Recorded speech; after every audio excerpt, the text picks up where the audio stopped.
හරි. මේ හිව්ගස උපරිමයෙන්ම මං වැඩ කරන්නම්. මට ඉතින් වෙන කරන්න දෙයක්වත් නෑනේ.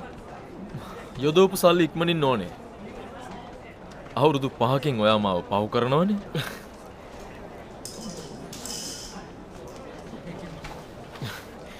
පුදුමයි.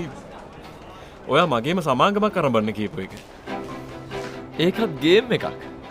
ඔයා මේ ව්‍යාපාරේ සාර්ථකව කෙරුවොත් ඒක මට සතුටක්. එතකොට සර් මේ වැඩේට සම්බන්ධ වෙන්නෙම නැද්ද? පොඩ්ඩක්වත්. ආයෝජකයා පාලනයට ඇඟිලි ගැහුවොත් ඔය වැඩේ අච්චාරුවක් වෙනවා.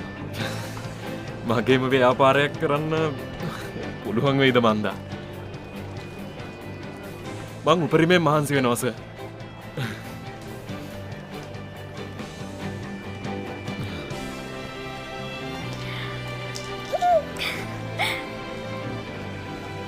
සකකුචි ඔපේලගින්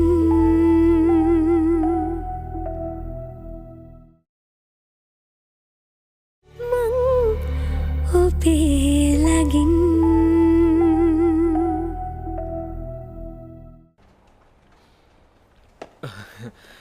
මගේ නම ඔයාට බය වෙන්න එපා. ඔයාගේ අදහස හොඳයි.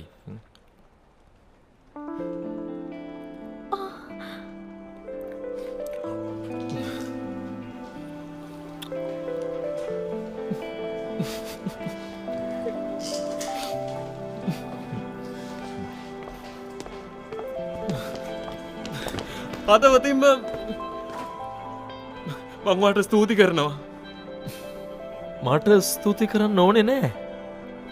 මං ගණන් සෙල්ලම් බඩුවක් ගත්ත විතරයි.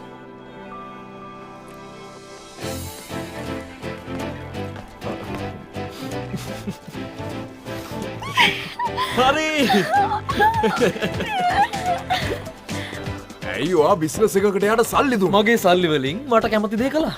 සල්ලි නෙවෙයි දැන් මෙතන ප්‍රශ්නේ. වට්ටල දාන්න ඕන අපි ආව. එයාගේ මූණ දැක්කද? එයාට විහිළු කරන එක හරිම විනෝදයක්.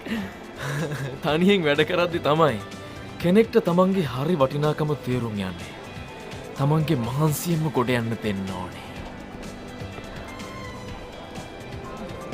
ඒත් එයා අපිට තර්ජනයක් වෙන්න පුළුවන්.